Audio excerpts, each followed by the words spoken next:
Hey everyone, welcome back to English and IELTS Mastery Hub, your cozy little corner to learn easy, natural English through real, everyday human conversations.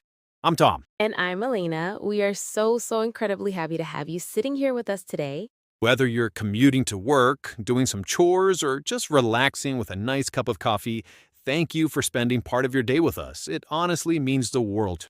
It really does. I was reading through the comments on our last video, Elena, and one listener wrote, I feel like I'm sitting in a cafe with two close friends while my English just naturally gets better. And honestly, that brought a massive smile to my face because that is exactly why we do this. That is beautiful. And to everyone listening right now, remember that just by tuning in, your English is growing. You're absorbing the rhythm, the pauses, and the way real emotions connect to words.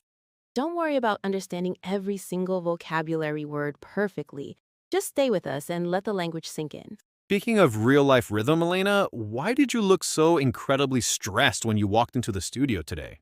Are you okay? Oh, goodness, Tom, don't ask. Let's just say I had a big project meeting yesterday afternoon, and oh my word, it was a bit of a disaster. A disaster? But you love talking. What happened? Well, it's that classic office trap. I had this great idea in my head, like a genuinely solid plan for our new marketing strategy. But when the manager looked at me and said, Elena, what are your thoughts? My brain completely froze. Right. I started rambling, using 50 words when 5 would have done, and I could literally see my colleagues zoning out on the Zoom screen. The dreaded verbal loop. We've all been there. You start explaining an idea, you lose your way in the middle of the sentence, and then you just keep talking, hoping that eventually your main point will magically appear. Exactly. I wanted the ground to swallow me up, and that's actually why I wanted to talk about this today. Workplace communication is just so tough. Expressing your ideas clearly in office meetings is scary enough in your native language, but doing it in English, it takes a totally different level of confidence. It really does. People feel like they're being judged on every syllable. We want to sound incredibly smart and perfect, right? Yes, totally. But the truth is, a good meeting isn't a stage play where you perform. It's a collaboration. When you view it as a collaboration where everyone is just trying to solve a puzzle together, the pressure drops. You don't need to give a flawless speech, you just need to contribute your piece of the puzzle. Oh, I love that image, a puzzle. Because if I'm just offering a piece, it's okay if it's a bit rough around the edges. Someone else on the team can help me shape it. Exactly. But to do that smoothly, you have to be able to articulate within your head. That word articulate is something we use a lot. When you articulate an idea, it just means you express it clearly and fluently so people actually understand the depth of it, right? Like, it's not about using big, fancy words. It's about making sure your words actually match your thoughts. For example, you could say, she was able to articulate the problem perfectly. Exactly. But ironically, the biggest enemy of articulating an idea clearly is trying to say too much at once. Okay, you don't have to attack me personally, Tom. I already told you I rambled yesterday. No, I do too. We all do. When we're nervous, we over-explain because we think if we keep talking, it will make our argument stronger. Right. But actually, it does the opposite. It buries the gold under a mountain of dirt. Wow, look at you being a poet today. But you're so right. The real trick to professional communication is learning how to get your point across efficiently. Yes, to get your point across simply means to make people successfully understand exactly what you mean. If you don't get your point across, the meeting ends and people leave confused asking, wait, what did Elena actually want us to do? Which might have happened yesterday. Someone literally messaged me afterward asking for clarification. It was so humbling. Hey, don't be too hard on yourself. It happens to the best of us. But here's a tiny practical trick I use to get my point across whenever I have to pitch an idea in a meeting.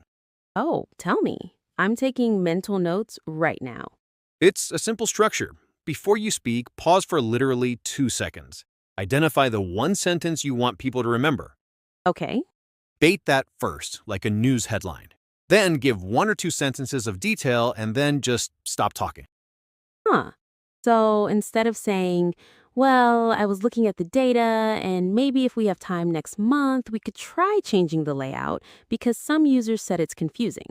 Right. Instead of that, you say, our users are finding the current layout confusing. So I propose we update it next month. Here is why. Wow, that sounds so much more professional. It's clean, it's direct. And it immediately gets your point across. It turns a messy opinion into a confident pitch. Exactly. And notice how you use the word pitch there. In the corporate world, a pitch isn't just for salespeople trying to sell a product. Anytime you put an idea forward for approval in a meeting, you are making a pitch. You're pitching your perspective to the team. Right. But a pitch shouldn't feel like an aggressive sales commercial either, right?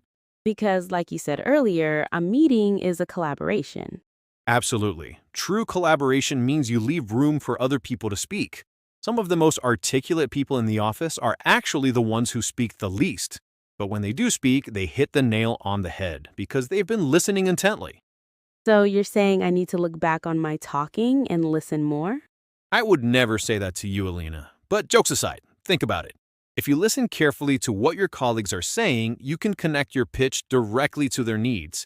That makes your communication inherently more valuable to the team. That makes total sense. It shifts the focus from look at me, look how smart I am, to how can we move this project forward together? Beautifully put. And when the collaboration is flowing well and everyone has shared their pieces of the puzzle, someone inevitably needs to take charge and wrap up the conversation so everyone can get back to their actual work. The wrap up. The most satisfying part of any meeting, honestly, especially if it's a Friday afternoon. If you wrap up a meeting well, you summarize the main decisions and next steps clearly so no time is wasted. Oh, absolutely. Looking at the time, we should probably wrap up this specific part of our chat too, because I really want us to go over these words a bit more closely for our listeners. Good idea. Let's do a quick deep dive into the 5 words we've been tossing around so everyone listening can really see how they work in context. Let's start with articulate. Yes, articulate. I love this word because it sounds so elegant, but it's actually very practical. Like we said, it means to express your thoughts or feelings clearly in words. I think a lot of English learners think being articulate means knowing every single massive vocabulary word in the dictionary, right? Totally. Like they need to sound like a textbook or a philosophy professor. Exactly, but it's actually the opposite. Being articulate is about simplicity. It's about choosing the right, clear words so the other person doesn't have to guess your meaning. Like in my disaster meeting yesterday, if I had been articulate, I would have just said, our current strategy is too slow. We need a faster option. Boom, simple. That's a perfect example. And you can use it as a verb or an adjective, like, she is an articulate speaker, or he struggled to articulate his vision during the presentation. It's a huge compliment in the workplace if someone tells you, wow, you really articulated that well. Oh, absolutely. If a manager told me that, I'd be floating on a cloud for the rest of the week. But instead, I got a message asking for clarification. Moving on before I cry, what's our second phrase? The second one is get your point across. This one is a phrasal verb, and we use it constantly. It's all about the result of your communication. Did the other person actually understand the core message you wanted to deliver? Right. It's like sending a package in the mail. If the package arrives safely at the house, you got it across. If you're talking and talking, but the other person looks completely confused, you are not getting your point across. Exactly. The package is lost in transit. And a good way to use this in a sentence at work is, I tried to explain the budget cuts, but I don't think I got my point across very well. Or, don't worry about perfect grammar, just focus on getting your point across.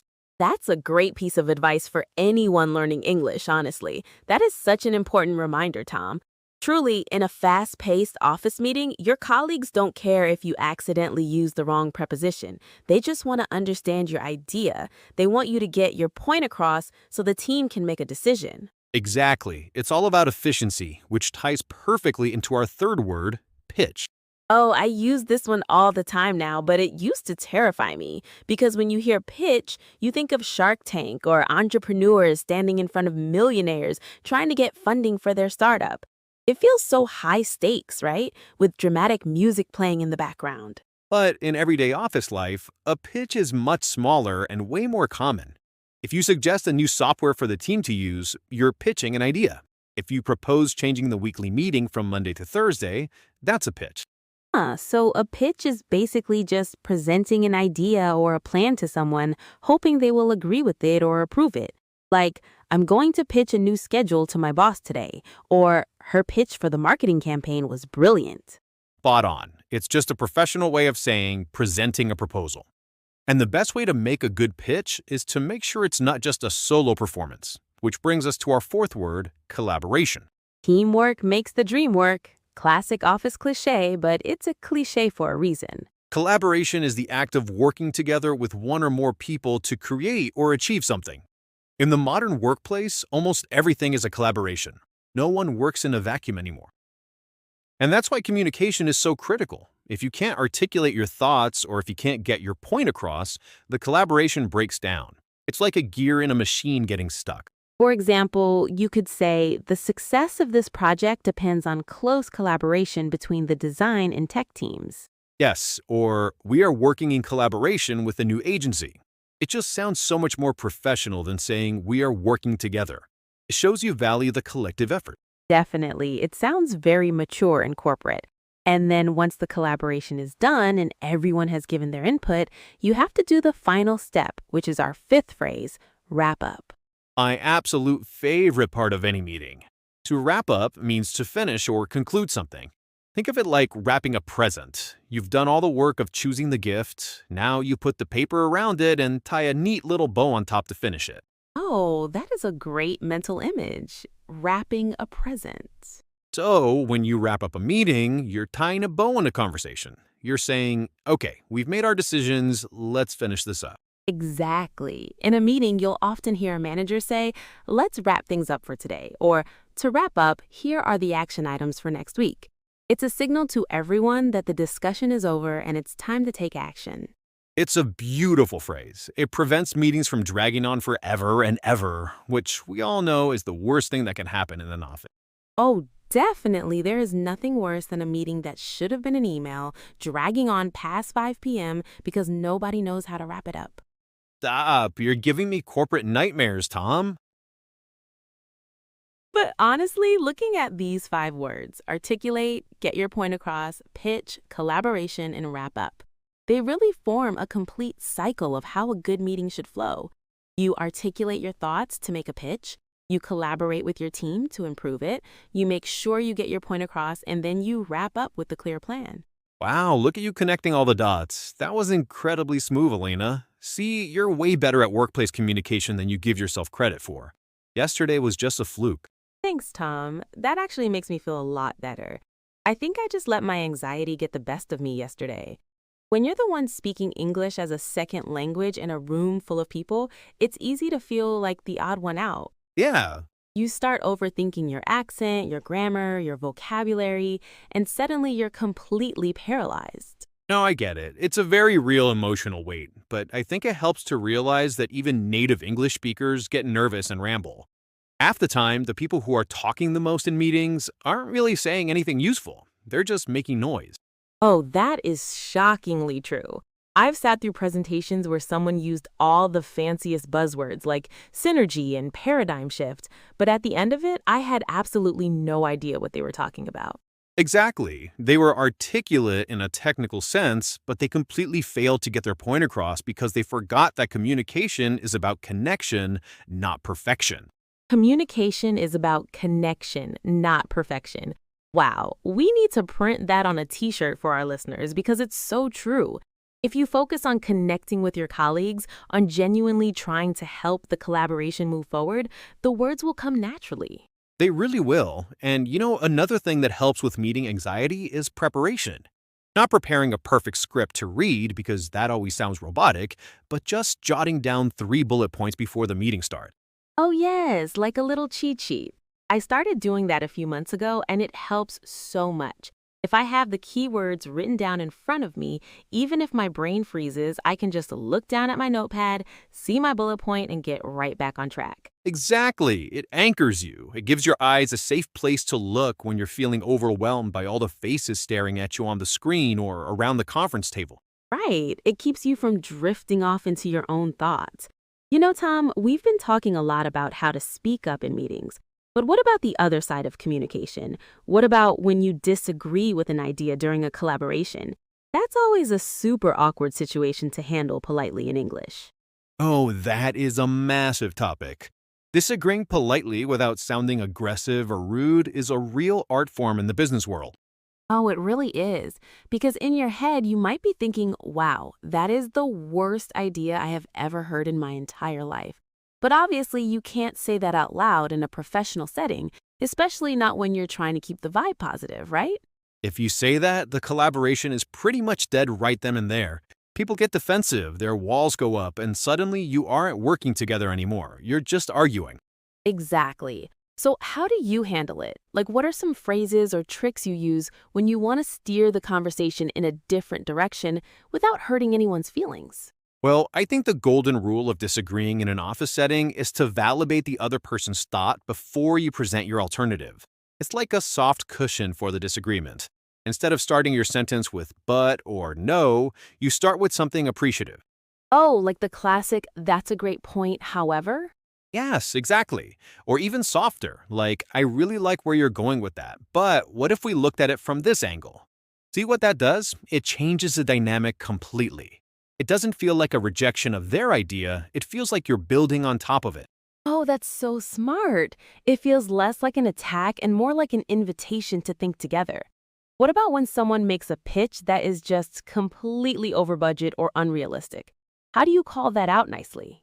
That's a tough one. In those situations, I like to focus on the external facts rather than the person's opinion. So instead of saying, your plan won't work because it's too expensive, you can say, that's a really creative approach. My only concern is whether our current budget can support it. Oh, my only concern is, wow, I'm writing that down. That phrase is an absolute lifesaver. It sounds so professional, so diplomatic. It shifts the blame from the person's idea to a logical constraint, like time or money. Exactly. It makes it objective. You're both looking at the problem together rather than fighting each other. You know, listening to us talk about all of this makes me realize how much work culture plays into this too. In some cultures, being incredibly direct is valued. But in an international English speaking environment, there is a lot of softening language used.